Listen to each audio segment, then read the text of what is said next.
기뻐하고 즐거워하라 라는 제목으로 함께 은혜를 받기 원합니다. 자, 이 팔복은 산상수훈의 한 부분이었습니다.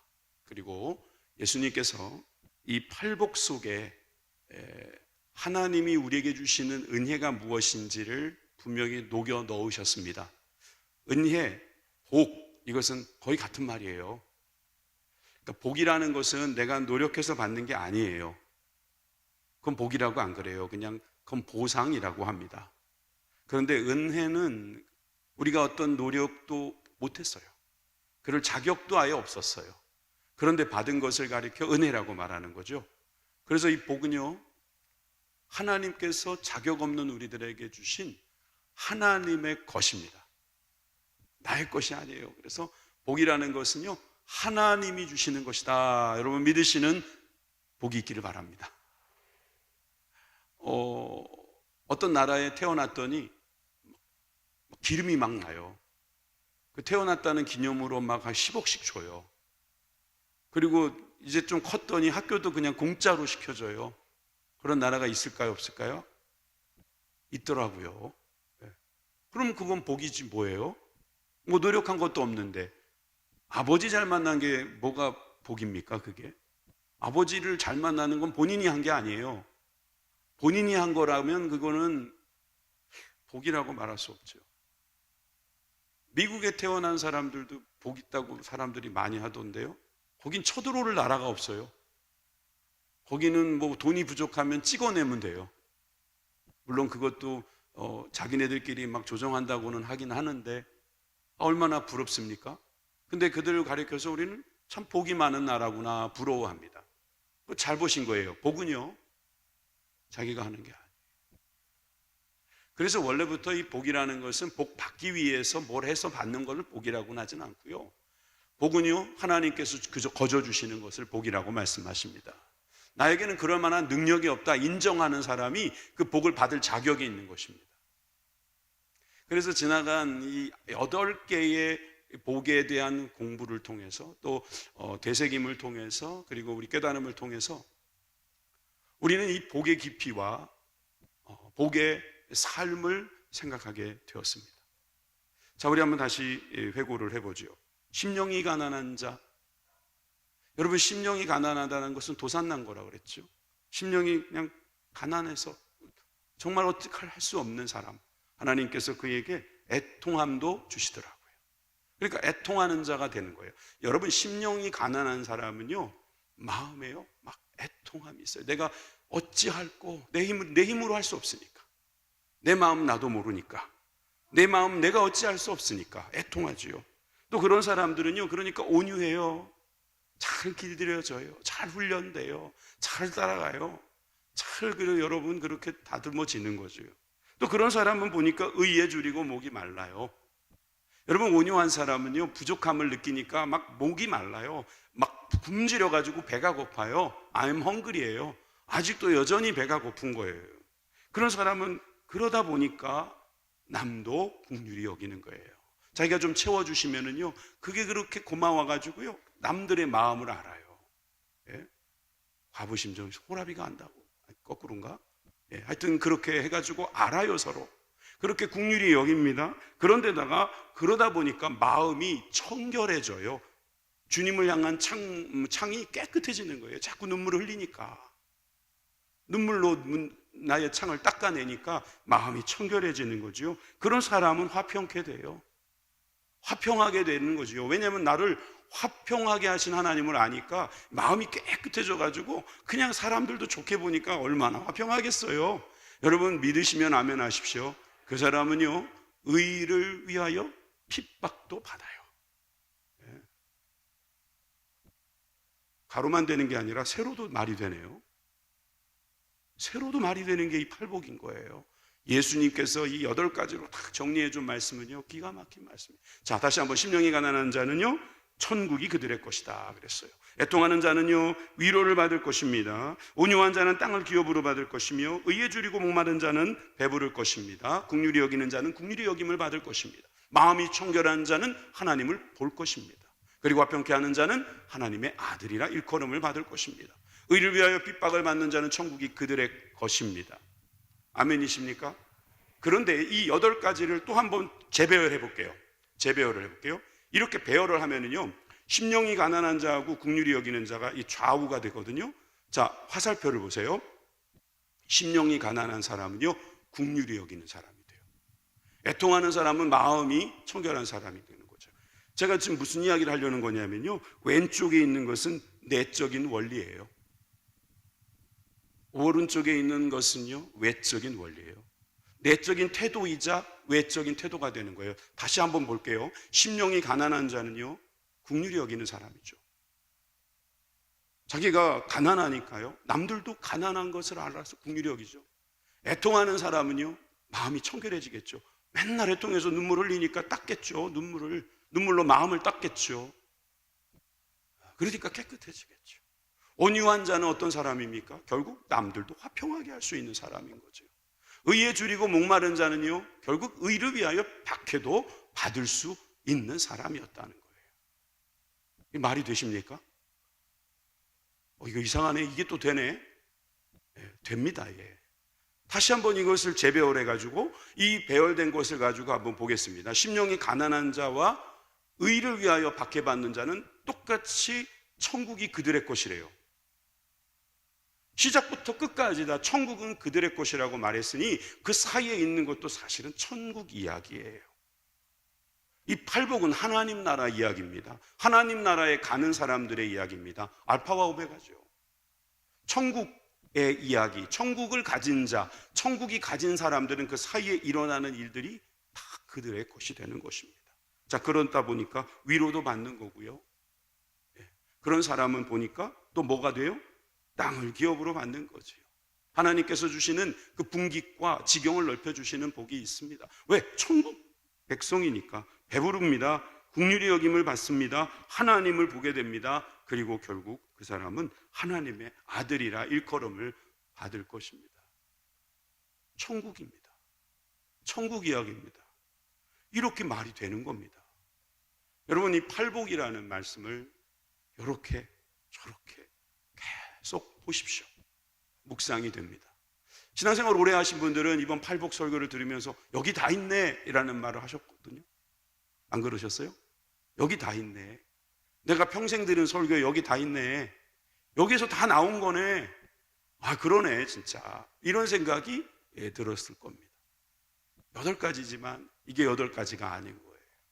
여기엔 천국의 보화가 들어있어요. 그러니까 이 산상수훈의 이 첫 번째 되는 이 팔복을 예수님께서 우리들이 가르쳐 주시면서 너희들은 복받은 자들이다 말씀하십니다. 그런데 이 복받은 자들에게 우리에게 주신 이 복이 있다는 것을 이제 설명하시기 위해서 마지막으로 주시는 말씀을 우리가 오늘 보게 될 것입니다. 시편 4절에 보니까 이런 말씀이 있습니다. 악인은 그의 교만한 얼굴로 말하기를 여호와께서 이를 감찰하지 아니하신다 하며 그의 모든 사상에 하나님이 없다 하나이다. 악인은 바로 저런 사람들입니다. 교만해요, 얼굴이. 교만한 얼굴로 말을 하는데 하나님은 나를 지금 감시, 관리, 어떤 문제에 있어서 어떤 관찰하지 않으신다는 거예요. 말 그대로 감찰하지 않으신다. 신경 안 쓰신다는 거죠. 교만한 사람들입니다. 그는 그의 모든 사상에 하나님이 없다고 생각하며 살아갑니다. 이런 사람은 복이 없는 사람입니다. 복이 없는 사람은 하나님이 없어요. 하나님이 있는데도 없다고 말해요. 그리고 없으니까 무시하죠. 무시하니까 결국 주는 복을 못 받는 거죠. 하나님은 주시려고 하는데 여러분, 이렇게 우리 성도들을 사용하셔서 세상 가운데 나아가서 복음이 증거되게 하시고 그들에게 복된 말씀, 복을 전하라고 해서 그들을 주님 품으로 오게 하려고 하는데도 말을 안 들어요. 왜 안 들어요? 하나님 감찰하지 않는다는 거예요. 내가 뭐 죄를 짓는데도 하나님 가만히 계시더만. 나의 은밀한 죄에도 하나님은 영향력이 없으시더만. 아니, 세상을 보라고 어떻게 이렇게 하나님이 계시다면 이 지경이 되도록 두셨을까? 여러분, 하나님이 없다고 생각하는 사람들은요, 복이 없어요. 복이 없는 거예요. 아무리 복을 좋아해도 복을 받을 길이 없어요. 그들이 받은 복은요, 그 짝퉁입니다. 짝퉁. 나중에 알게 됩니다. 짝퉁은요, 조금만 지나면 다 알게 돼요. 그게 가짜인지 진짜인지. 진짜 복을 받아야죠. 진짜 복은요, 하나님이 계시다고 하는 사람, 하나님께서 나를 감찰하고 계신다 믿는 사람입니다. 저와 여러분들이 그런 복 받은 사람임을 믿으시기 바랍니다. 오늘 우리가 여기 왜 왔습니까? 어떻게 왔습니까? 주님이 감찰하시니까, 주님이 계시니까, 주님이 부활하셨으니까. 그저 죽으신, 그냥 죽은 그런 어떤 위인이 아니고 죽음도 죽일 수 있는 하나님이란 말이에요. 그렇기 때문에 예수님을 믿는 저와 여러분이 된 줄 믿으시기 바랍니다. 자, 그런 사람은요, 오늘 본문에 보면은 11절, 12절을 한번 보여드릴까요? 여기 보니까 나로 말미암아 너희를 욕하고 박해하고 거짓으로 너희를 거슬려 모든 악한 말을 할 때에는 너희에게 복이 있나니 기뻐하고 즐거워하라. 너희 하늘에서 너희의 상이 큼이라. 너희 전에 있던 선지자들도 이같이 박해하였느니라. 좀 더 보여주시면, 여러분, 팔복이라고 했는데 어떤 분은 구복이라고 말하는 분도 있더라고요.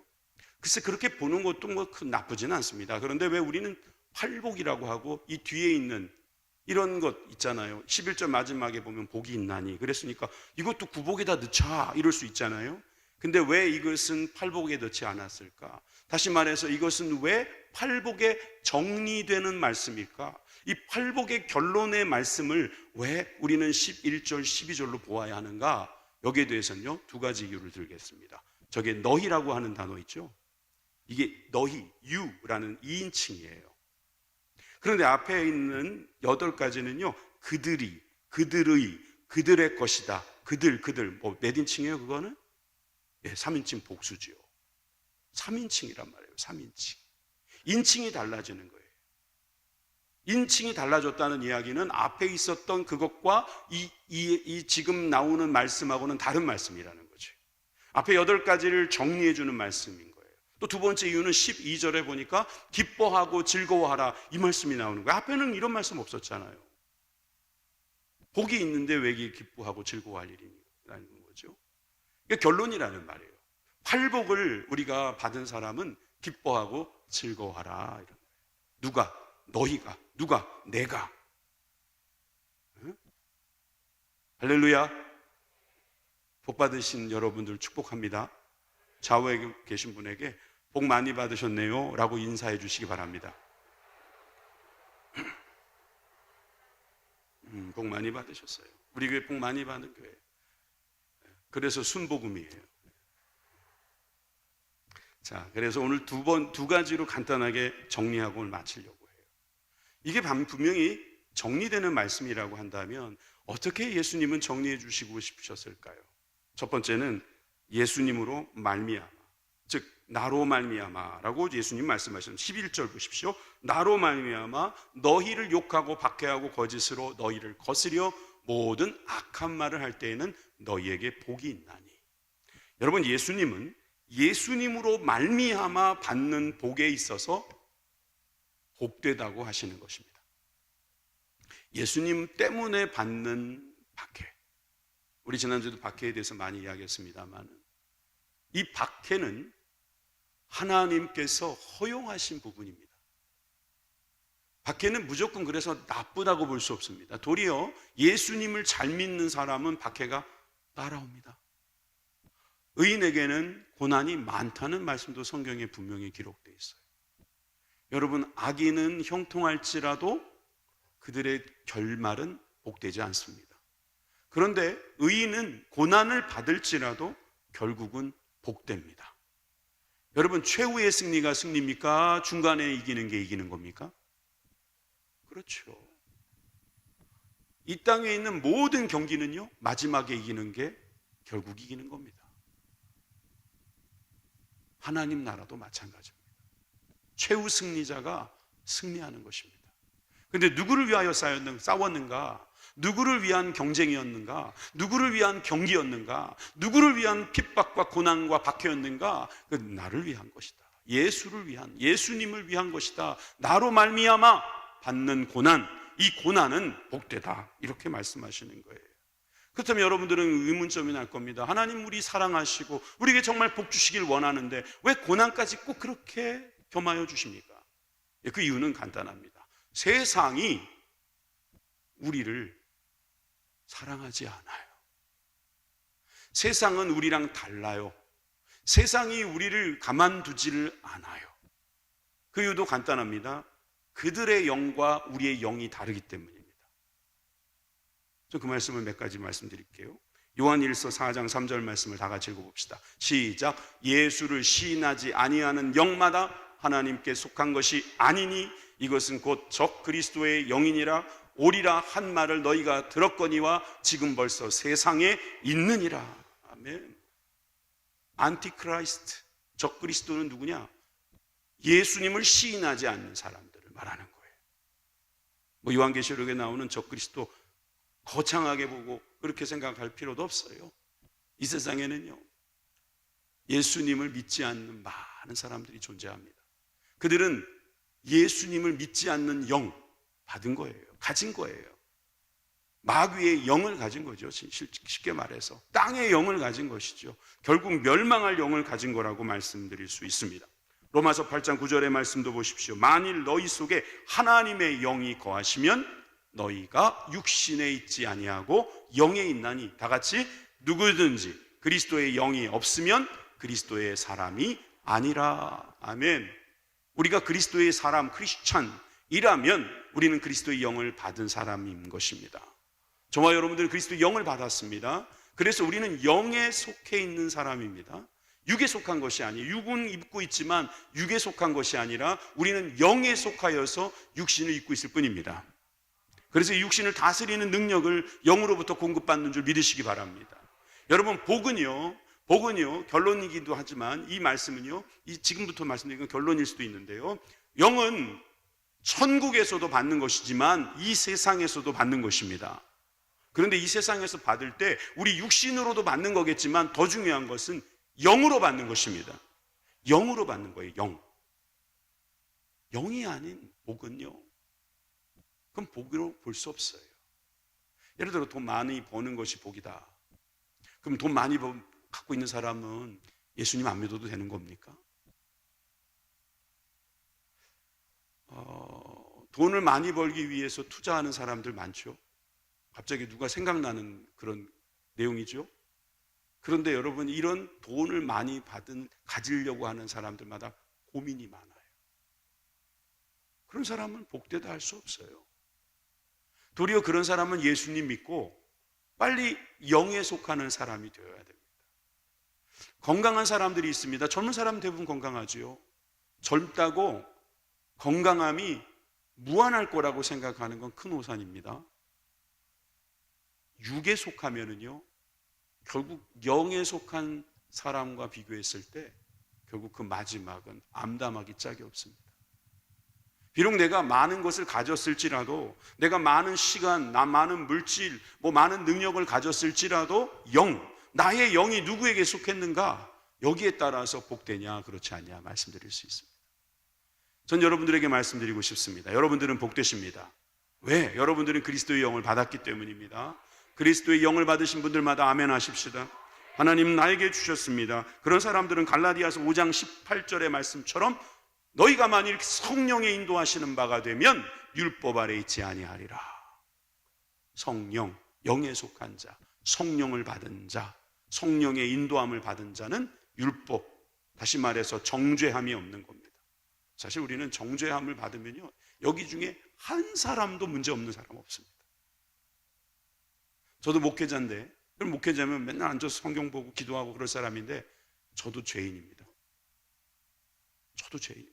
엄청난 죄인입니다. 여러분들 알고 보면은 정말 깜짝 놀랄 죄인입니다. 그렇게 보지 마세요. 여러분들은 더 깜짝 놀랄지도 몰라요. 깜짝 놀랄 죄인들입니다. 우리는 다 몰라서 다행인 거예요. 양복으로 가리고 있는 거예요. 2대8 가르마로 가리고 있는 거예요. 여러분, 쉽지 않아요. 세상 여러분 생각하는 것처럼 간단한 문제가 아니더라고요. 그죠? 여러분, 우리가 영에 속하지 않으면요, 성령의 인도함을 받지 못하면은요, 우리는 율법 아래서 그냥 헤매는 거예요. 어떻게 하면 잘 보일까? 어떻게 하면 그럴듯해 보일까? 어떻게 하면 척할까? 아는 척, 있는 척, 뭐 가진 척. 그러다가 끝나는 거예요, 인생. 그러다가 정말 어떤 사람은 이게 분열이 일어나요. 정신이 분열되는 거예요. 아는 것과 사는 게 다른 거예요. 알기는 이렇게 알아. 근데 사는 건 자꾸 이렇게 살아져. 그러니까 이게 찢어지는 겁니다. 이게 분리가 되는 거예요. 정신분열이에요. 영적 분열이 일어나는 사람이요, 이게 바리새인인 거예요. 행복할 수가 없어요. 복 받을 수가 없는 거예요. 심령이 가난해야 돼요. 애통해야 돼요.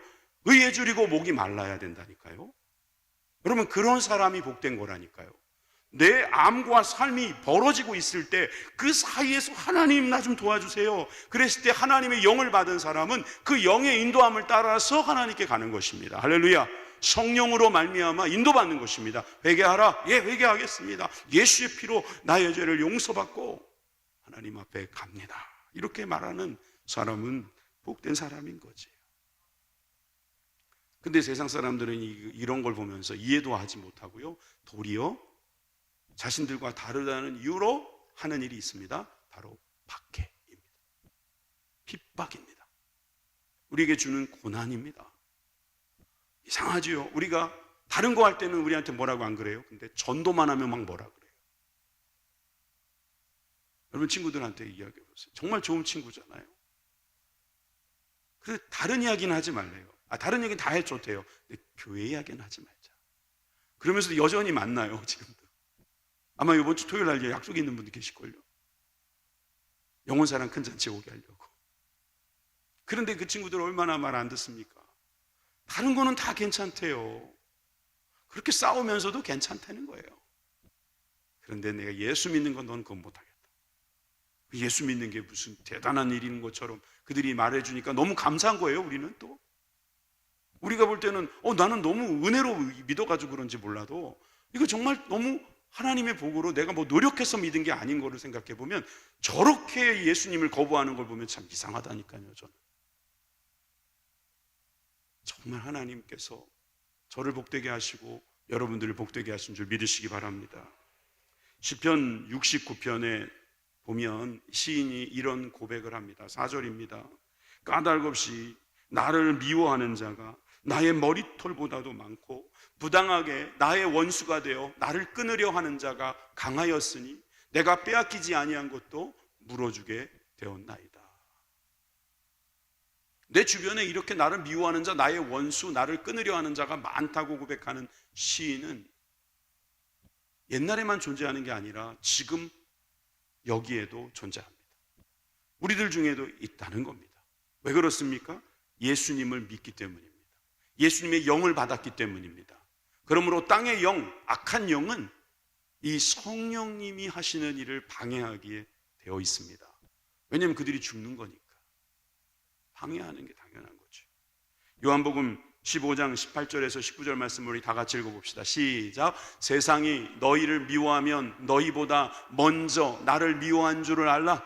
너희가 세상에 속하였으면 세상이 자기의 것을 사랑할 것이나 너희는 세상에 속한 자가 아니요 도리어 내가 너희를 세상에서 택하였기 때문에 세상이 너희를 미워하느니라. 아멘. 우리 지난주에 읽은 말씀이잖아요. 세상이 우리를 미워하면 우리보다 먼저 예수님을 미워한 줄을 우리가 알면 되는 거예요. 우리가 세상에 속하지 않았기 때문에 세상은 우리를 이상하게 보는 거예요. 그런데 우리가 하나님께서 세상에서부터 우리를 택하여 내셨기 때문에, 그래서 우리는 세상의 영을 받은 사람이 아니라 하나님의 영을 받은 사람인 줄 믿으시기 바랍니다. 예수님으로 말미암아 박해를 받는 것은 복이 있습니다. 앞에 8복, 이 8가지 복은요, 예수님을 위하여 받는, 예수님으로 말미암아 받는 박해가 반드시 필요합니다. 거기까지 가셔야 되는 겁니다. 그러지 않고 그냥 좋은 말씀이네 라고 생각하면 그냥 그것은 머리로 하신 거예요.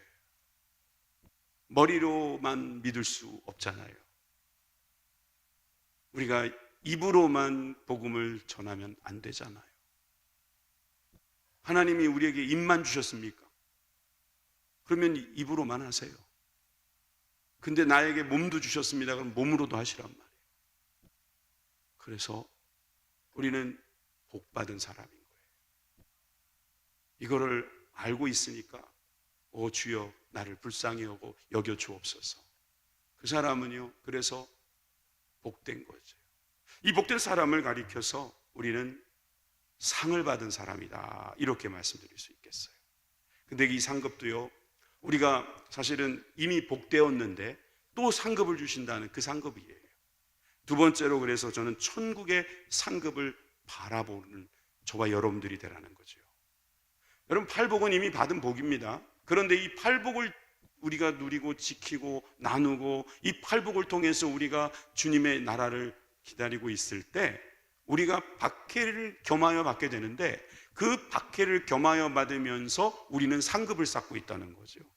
그 말씀이거든요. 12절입니다.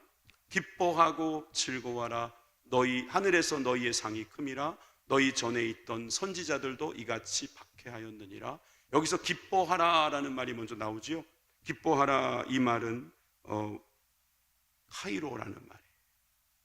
이 카이로는 참으로 기쁘다, 이런 뜻이에요. 그냥 단순히 기쁜 게 아니라 진짜로 기쁘다, 이 말이에요. 그런데 예수님은 여기서 카이로라고만 끝내지 않고요, 즐거워하라, 그렇게 말씀하셨어요. 이 즐거워하라라는 말은 아갈리아오라는 단어를 쓰는데, 여기서 나온 말인데, 이건 뭐냐면은 미치고 팔짝 뛸 정도로 기쁘다, 이 말이에요. 죄송합니다. 너무 좋아가지고 팔짝 뛰는 거를 말하는 거예요. 크게 기쁘다. 그래서 기뻐하고 막 팔짝 뛰면서 즐거워하라. 왜? 그 이유가 있을 거 아닙니까? 그 뒤에 나오잖아요. 하늘에서 너희의 상이 큼이라. 할렐루야. 상 받으니까 기뻐하라는 거예요. 고난 받았는데 상이 있대요. 그러니까 기쁜 거예요. 그 이상하겠어요, 그죠? 고난 받으면 슬퍼해야 되는데 고난 받으니까 막 더 기뻐해요. 그러니까 그 사람들은 더 고난을 받겠어요, 그죠? 우리가 아무리 뭐 이렇게 옆에서 약효를 주고, 약효를 주기고 그러나요? 막 금방 지어갖고, 너 왜 그래? 넌 제발 그것만 말하지 마, 그것만. 넌 정말 그것만 안 하면 내가 너 진짜 좋아할 수 있어. 이럴 때 그런 말에 개의치 않고, 그래도 난 너 사랑한다, 야. 내가 너 영혼은 정말 같이 천국 가고 싶어서 그런다. 내 말 좀 제발 좀 듣고 예수님 믿자.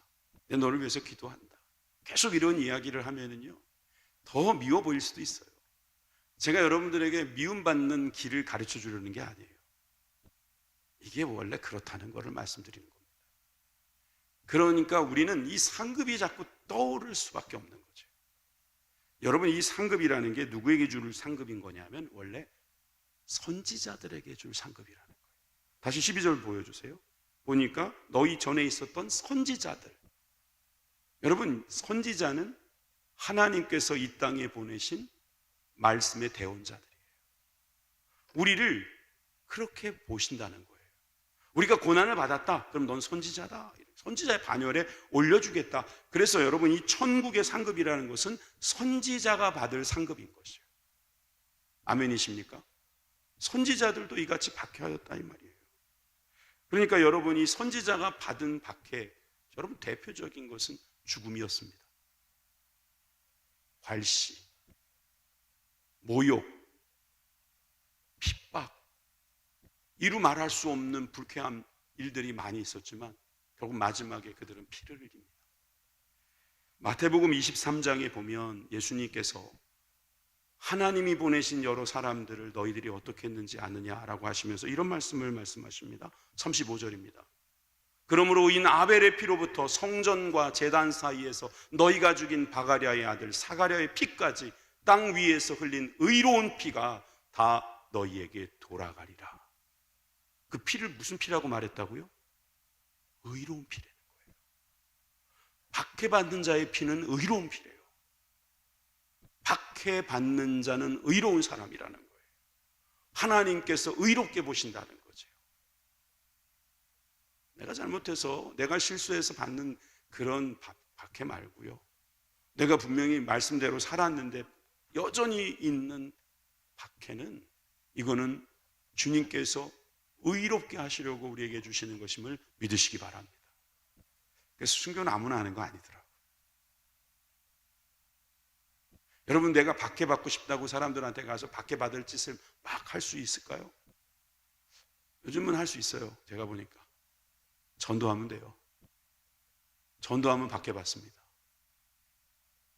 전도하면 박해받더라고요. 뭐 그렇다고 해서 저는요, 사람들에게 나쁜 소리 들어가면서 전도를 받는 것은 그다지 지혜로운 것 같지는 않다는 생각이 들어요. 저는 판단이나 여러 가지 제가 결정의 자격이 없어요. 어떻게 전도하는지에 대한 방법은 다양할 거라고 생각해요. 그게 때에 따라서는 극단적인 방법도 필요할 수 있을 거라고 봐요. 그렇지만 문제는 뭐냐 하면, 이러쿵저러쿵 말만 하면서 핍박받는 길을 피하는 사람에겐 내가 말하고 싶어요. 아무나 박해받는 게 아닙니다. 의로운 피에게 의로운 일이 있는 겁니다. 내가 의롭기를 원하는 게 얼마나 우리들의 바람입니까? 그런데 사실 의로워지기 어렵죠. 주님과의 관계가 좋아지기가 어렵죠. 그러니까 여러분, 핍박하는 자리에 서는 게 어려운 거예요. 여러분, 사람들이 나를 뭐라고 해서, 박해를 해서 힘들죠. 그러면 여기에서 등장하는 감정이 뭐냐면 두려움이에요. 처음엔 뭐 서운함도 있고 걱정도 있고 뭐 여러 가지 감정이 있지만, 다음에 또 하려고 그러면 뭐가 찾아와요? 두려움이 찾아와요. 여러분, 두려움을 이기는 방법을 알려드릴까요? 두려움은 더 센 두려움으로 이기는 것입니다. 더 센 두려움은 뭐예요? 내가 사람을 두려워하는 것보다 더 두려워해야 되는 것은 하나님을 두려워하는 거예요. 나는 하나님을 두려워서 너가 안 두려워. 난 하나님이 두려워서 당신이 안 두려워. 이게 맞는 말이거든요. 사실 뭐 격투기 하는 친구들이 두려움이 없을까요? 저는 스키를 잘 못 타요. 목회하다 보니까 못 배웠어요. 그러니 늦지막히 한번 타봤는데 안 되더라고요. 제일 안 되는 게 뭔지 아세요? 두렵더라고요. 다리가 부러질 것 같아요. 한번 내려오다가 이게 똥 떠가지고 이 스키가 철조망에 탁 박혀가지고 제가 물구나무 서기를 한번 한 적이 있어요. 옆에 지나가던 여자애들이 얼마나 웃던지요. 내가 다시는 안 타리라 그러는데도 그 다음에 또 탔지만, 아니 막 열심히 내려왔는데 두렵더라고요. 여러분, 근데 이 두려움보다 더 큰 두려움이 있는 거예요. 적어도 스키 타는 사람이 더 큰 두려움이 뭔지 아세요? 못한다고 놀리는 게 더 두려운 것일 거예요. 그러니까 그 두려움을 극복하고 올라가는 거예요. 그와 마찬가지 요령으로 보시면 돼요. 왜 우리가 박해를 두려워하는가? 하나님을 두려워하지 않아서. 하나님의 두려움이 꼭 내가 그걸 안 하면 하나님 나에게 뭐라고 채찍하시고 나에게 뭐라고 하실 거라는 것이 아니라, 그 두려운 하나님이 저 사람을 어떻게 할까 봐, 저 세상을 어떻게 하실까 봐 두려운 거예요. 어떤 외국 목사님인데 이런 비유를 들더군요. 아이하고 이렇게 이야기를 어릴 적에 이야기하다가 무슨 장난을 하기로 한 거예요. 그래서 사자탈을 쓰는 거죠. 그리고 사자탈을 쓴 다음에 엉 하니까 이 나이가 아주 어린 딸은요, 처음에는요 더 세게 해달라고 그러는 거예요. 더 크게 해달라고. 그러면 또 아빠는 또 엉 하고 또 하는 거예요. 그러면 재밌다고 더 크게 사자인데 더 크게 막 그러니까 이 아빠가 진짜 있는 힘을 다해가지고 엉 했어요. 그랬더니 이 딸이 깜짝 놀래가지고, 목소리도 크고 진짜 자기를 잡아먹을 것 같잖아요. 그러니까 아빠 그러면서 어떻게 했겠어요? 아빠한테 안기더라는 거예요. 아빠가 지금 그렇게 소리를 지르고 잡아먹을 것처럼, 물론 탈을 썼으니까. 그런데 이 딸은 본능적으로 두렵지만 어디에 간다고요? 아빠한테 가요. 자, 이걸 하나님께 한번 적용해 보실래요? 우리가 하나님에 대해서 하나님 더 크게 그러다 진짜 하나님의 진면목을 발견하면요, 그 다음부터는 두려워가지고 깜짝 놀라는 거죠. 그러면서 어디로 가요? 하나님께로 가요. 하나님 나 좀, 하나님 우리 살려달라고. 이런 두려움이 있는 사람은 의로운 피를 흘릴 수 있겠죠. 이사야 5장 7절에 보니까 물은 만군의 여호와의 포도원은 이스라엘 족속이요 라고 했습니다. 여러분, 이스라엘을 포도원으로 비유했죠. 마태복음 21장에 나와 있는 말씀에 보면 포도원 비유가 있죠. 이 포도원 비유에 보면은 포도원 주인이 먼 나라로 떠나서 그 소작농들에게 일을 시킨 다음에 아들을 보내잖아요. 종들을 처음에 보냈는데 다 죽이고, 심지어 아들까지 보냈는데 아들을 포도원 밖에다가 내놓고 죽여버려요. 어떻게 하겠어요? 포도원 주인이 와서 그 종들을 다 죽이죠. 이 이야기는 유대인들에게 한 이야기이기도 합니다. 그렇지만 하나님의 사람을 박해한 사람들에 대한 하나님의 마지막 결정이라는 것도 우리가 알아야 합니다. 마태복음 25장에 보면은 달란트의 비유가 또 나오는데, 거기에 보면은 착하고 충성된 종이라는 말씀이 나옵니다. 하나님이 주신 것을, 그것을 가지고 더 남기기 위해서 부지런히 남들이 뭐라 하든 너 좀 놀지, 어차피 월급 나오는데 그거 뭐 그렇게 열심히 하냐고, 그럴 때 박해받으면서도 열심히 일했던 그 착하고 충성된 종은 더 큰 일을 맡기겠다, 많은 일을 맡기겠다, 주님 약속받고 내 주인의 즐거움에 참여할 것이라고 말씀하셨습니다. 여러분, 이 말씀은 천국에 복이 있다는 뜻을 말하는 것입니다. 여러분, 우리는 착하고 충성된 종입니까? 네. 왜 아멘을 세 분만 하십니까? 아멘은 그렇습니다 하는 뜻도 있지만 그렇게 되기를 원합니다도 있습니다. 그런 차원에서 다시 한번 묻습니다. 착하고 충성된 종이십니까? 아멘. 예, 저도 그렇게 되기를 원합니다. 시편 4편 7절에서 8절 말씀도 한번 같이 읽어보겠습니다. 시작. 주께서 내 마음에 두신 기쁨은 그들의 곡식과 새 포도주가 풍성할 때보다 더하니이다. 내가 평안히 눕고 자기도 하리니 나를 안전히 살게 하시는 이는 오직 여호와시니라. 아멘. 그런 사람은 기쁨이 있다는 거예요. 내 마음에 주신 기쁨, 그 기쁨은 천국에서 주시는 기쁨인데 평안히 안전히 사는 거예요. 마음에 평안을 주시는 거예요. 그리고 우리의 삶이 안전한 거죠. 때로는 우리의 육신은 안전하지 못할 수 있어요. 그런데 우리의 영혼은 안전합니다. 아멘. 여러분, 우리의 영혼이 안전해야 됩니다. 우리의 영혼은 안전할 겁니다. 그것이 오직 여호와 한 분 때문임을 우리는 고백할 수 있습니다. 여러분, 우리가 박해를 받을 때는요, 많은 것을 이룰 수 있습니다. 하박국 3장 17절에서 18절을 같이 한번 읽어보겠습니다. 시작. 비록 무화과 나무가 무성하지 못하고 포도나무에 열매가 없으며 감람나무에 소출이 없으며 밭에 먹을 것이 없으며 우리의 양이 없으며 외양간에 소가 없을지라 나는 여호와로 말미암아 즐거워하며 나의 구원의 하나님으로 말미암아 기뻐하리로다. 아멘. 못하며 없으며 없을지라도, 없는 것 투성인데 뭐가 기뻐요? 그렇게 뭐가 그렇게 좋아요? 뭐가 그렇게 즐거워요? 우리 주님이 즐거운 거예요. 우리 구원의 하나님이 즐거운 것입니다. 그분이면 만족합니다. 여러분, 이런 사람이 행복한 사람입니다.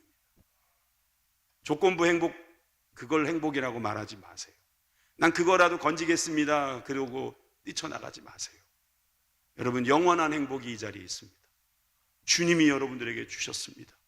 그 행복을 누리는 저와 여러분들이 되길 바랍니다. 때로는 없어질 것입니다. 근데 그 없어져서도 행복해지는 것도 얼마나 많은지 모릅니다. 얼마나 많은지. 그래서 무조건 있는 게 좋은 거 아니다. 없어도 좋은 것이 있다. 하나님께서 나로 하여금 그렇게 만들어 주신다. 여러분, 이런 믿음이 있는 사람, 베드로 전서 5장 10절에 나오는 것처럼 잠깐의 고난당한 우리들을 온전하고 굳건하고 강하고 견고한 터로 만들어 주신다는 것을 믿는 사람입니다. 왜냐하면 하나님은 은혜의 하나님이고 자기의 영원한 영광에 우리를 들어가게 하시기 위해서 이 땅 위에서 그것을 만들어 가시는 거예요. 아멘이 되시기를 바랍니다. 의인은 고난이 많다고 했습니다. 시편 34편 19절에 여호와께서 모든 고난에서 건져 주신다고 말씀하셨어요. 마태복음 1장 8절에 나와 있는 내 증인이 된다. 여러분, 증인이 뭐라고요?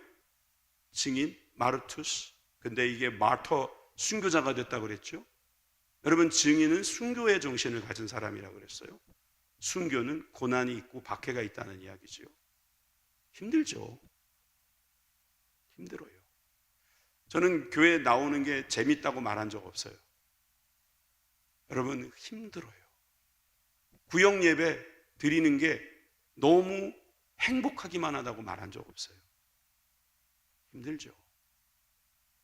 서로 성격 맞춰야 하고, 시간 맞춰야 하고, 식성 맞춰야 하고, 장소도 맞춰야 하고.